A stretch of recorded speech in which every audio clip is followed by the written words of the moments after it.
Shout out to this episode's sponsor, Zencastr, my #1 podcast tool. They provide a crystal clear sound and gorgeous HD video. I love that I can record separate audio and video tracks for me and my guest. Plus, there is a secure cloud backup, so I never lose the interview. It is easy to use and there is nothing to download. My guest just clicks the link and we start recording. Go to zencastr.com/pricing and enter the promo code eReadsPod to get 30% off on your first 3 months off of the pro pricing. Again, that's zencastr.com/pricing and enter the promo code eReadsPod and you'll get 30% off your first 3 months. Now let's jump right into the episode.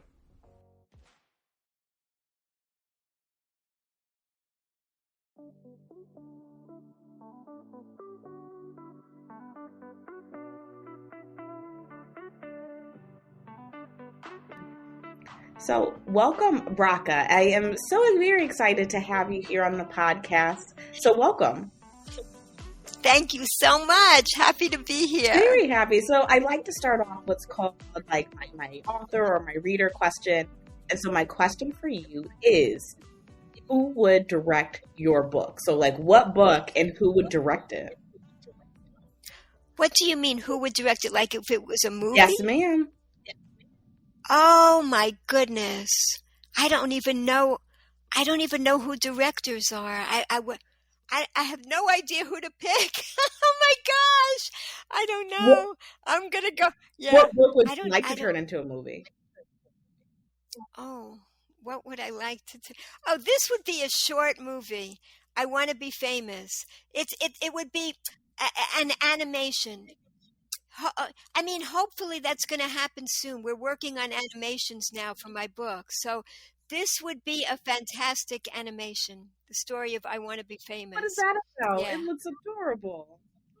Yeah, okay. I actually would. I'm happy to read it. It's pretty short. Should I read it? Absolutely. Go right ahead. Okay. All righty. Here we go. Listeners, if you would like to see the visual of the book, head over to the Instagram page, eReads Podcast, and you'll be able to see the video from this episode. Okay. I want to be famous, said Seymour one day. Those words grew and grew. They would not go away. It felt like an itch trapped inside his head. It itched him all day and when he went to bed. Those words started tickling him. They kept him up late. I wish I were famous, he said. I can't wait. And then one day, right out of the blue, doing nothing special, his wish did come true. A woman making a video walked slowly by.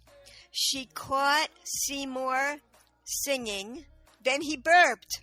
Oh my! Soon it was the funniest video yet. It was posted all over the internet. And Seymour's burp was the best part.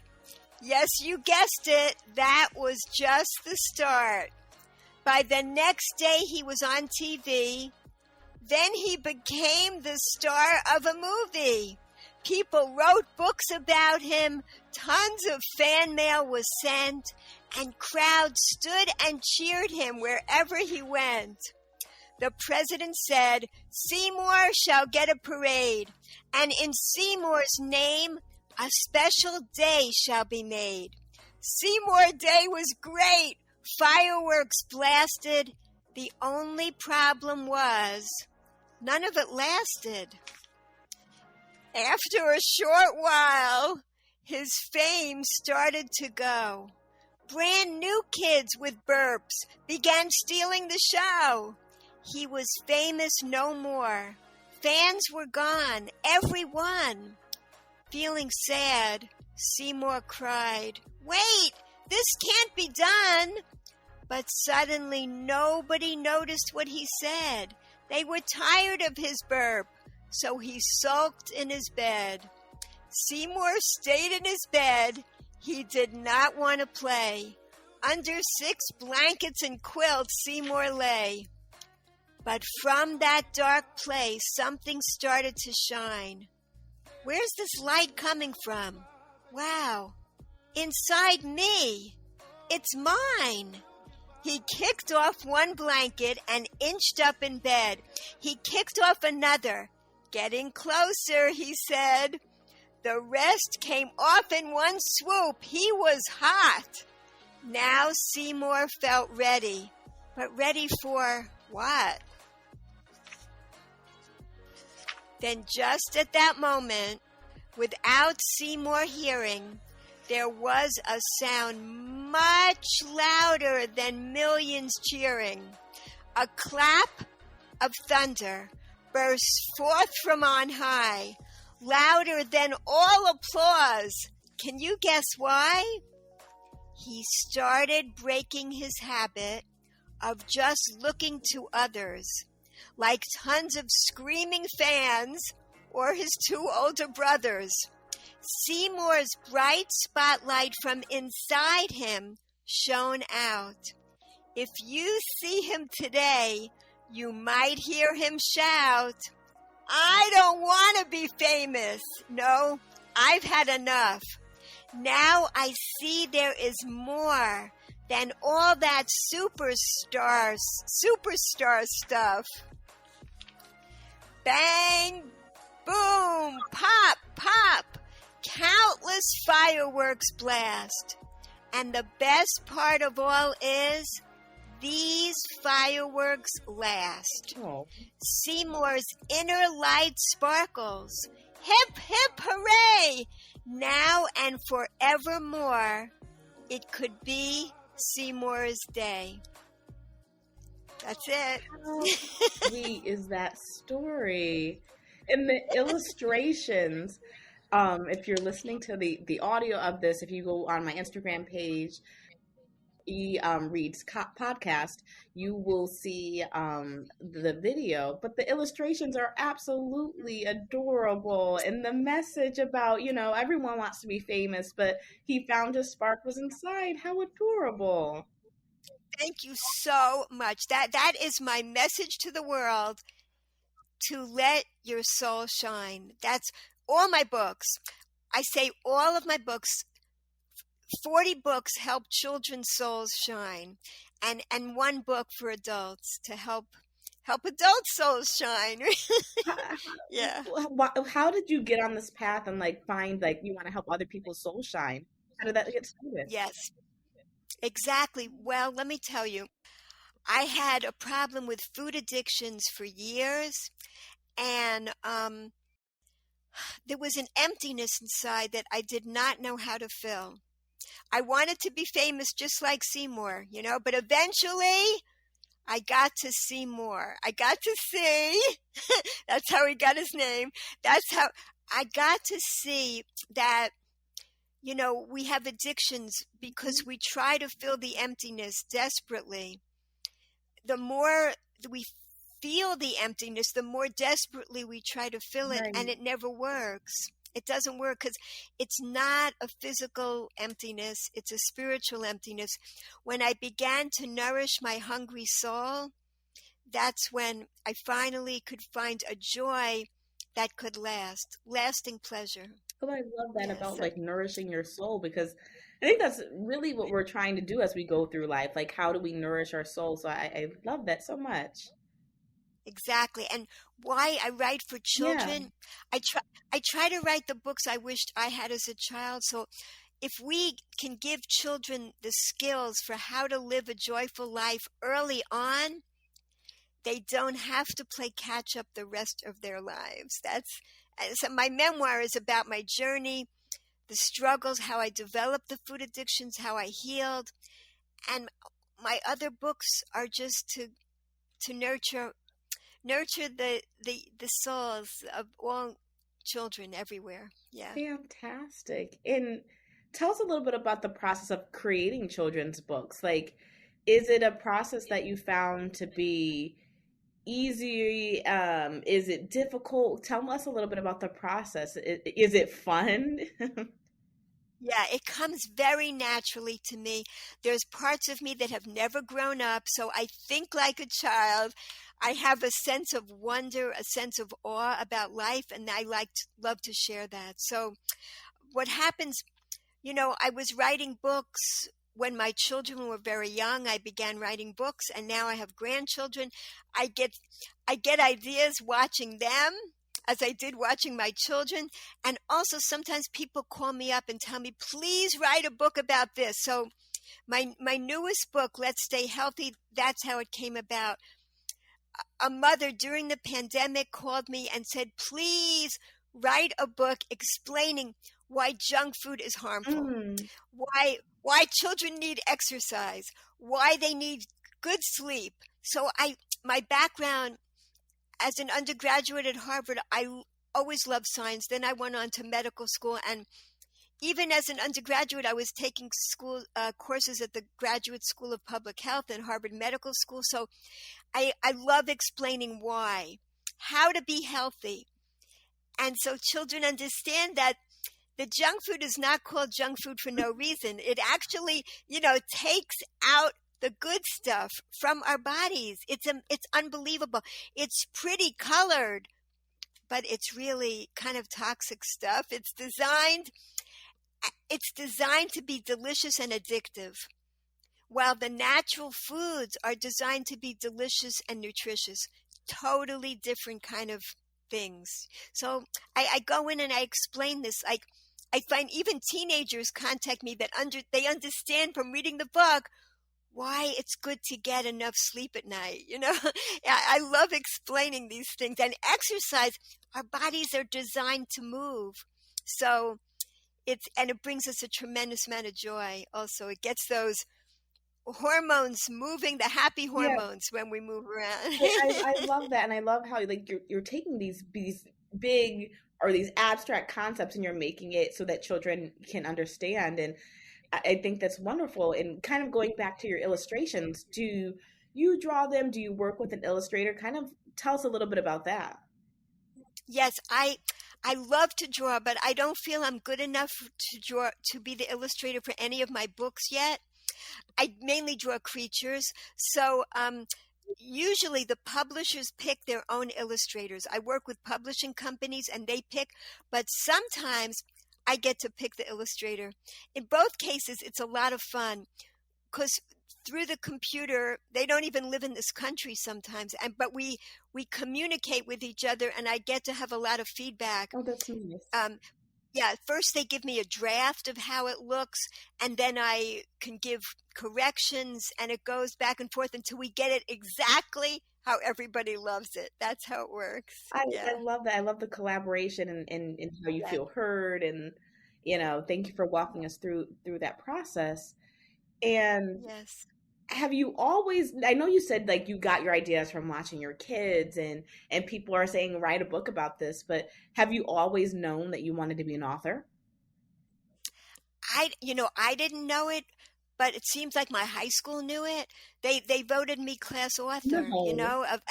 Yeah, there were like 1,000 people in the school in my grade, and I was class author. And I'm like, why? Why was I didn't even know. Like I used to write stories for the newspaper and stuff, but okay. So I guess they knew something I didn't know. Right, it's always Yeah, someone else that can see your gifts that's inside of you before you see them. that must be it. And Yeah. Bracha, please share, where can people find your books? Where can they find your children's books? And then tell us a little bit about your adult book that you have. Oh, sure. All my books. My children made this amazing website. It's called GetzBookshop.com, and Getz is spelled strangely Goetz. There's an O in there. So GetzBookshop.com, and you could see the amazing website they made. It's got clips. It has all kinds of things, and you could learn about all the books. The the the memoir, it's a very interesting book because it's not a typical. I don't write long books. My books are very short picture books. So this book is unusual. I didn't exactly write it. I compiled it from my real diary entries No. that became, you had journals and letters, and it goes from age 12 to 32. So you actually see, it's like a documentary. You come along with me and you see me developing the food addictions and then how I healed from it. And I call it a psychological mystery because at the end of putting it together, I finally understood how I was able to heal. Even through writing the book, it was a therapeutic experience, so I'm really thrilled that the book is now helping many, many people, and it's touching other souls, because it definitely filled my soul to write it too. Oh, that is wonderful. Yeah. And listeners, if you missed the website, it will be in the episode notes, as well as Bracha's social media. So please check out her and her 40 children's books and her adult memoir. I mean, that is no small feat to have 41 books under your belt. So congratulations. Oh, thank you so much. It's such a joy, because when I help other souls to shine, it clearly helps my soul to shine. So I'm very, very grateful. Thank you so much. Absolutely. Before I ask my last question, is there anything you want to leave the listeners with? Any last words that you want to share with them?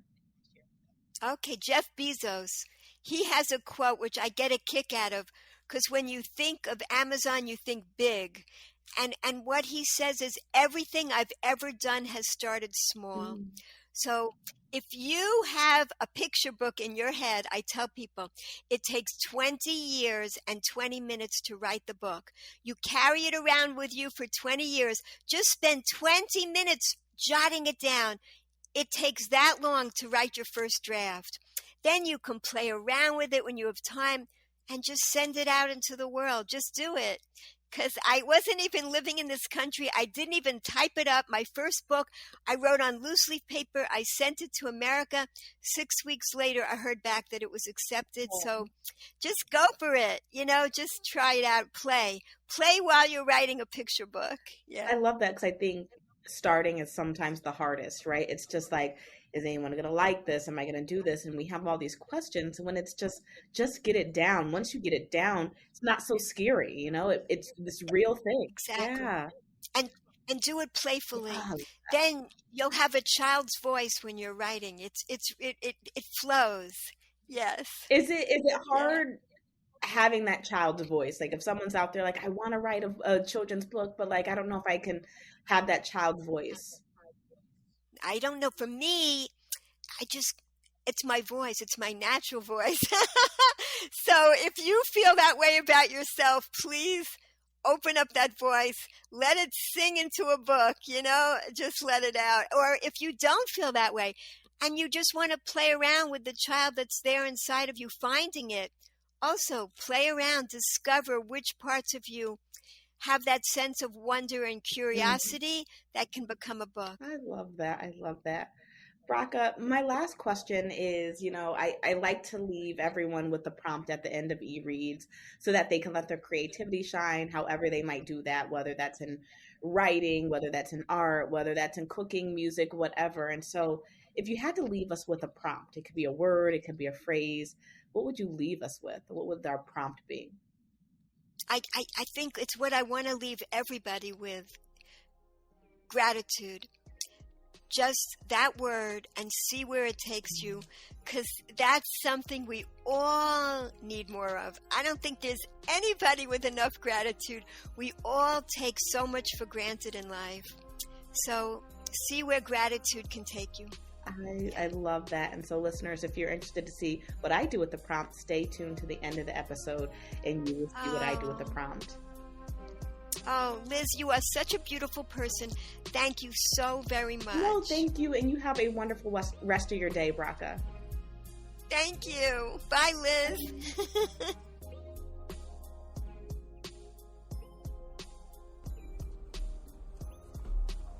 It arose in my belly and filled my chest with its glory. It grew in my throat and urged me to scream. When I opened my mouth, its enormity filled the space. It was a gorgeous monster, clothed in white and mystige, and I had set it free. Its clothing glistened and shimmered in the sunlight. It faced me, and I could read amazement on its lips. I watched as it moved from lamp to vase, illuminating and revealing memories. From one side of the room to the other, it spun and leaped. My eyes watched with amusement as each figure and figurine came to life. In my mind, I relived the moments, recalling the places and people etched into my memory. The monster revived in me the sentiments I'd come to recognize as gratitude, an emotion that originates deep within and spreads outward, pouring out because it cannot be contained.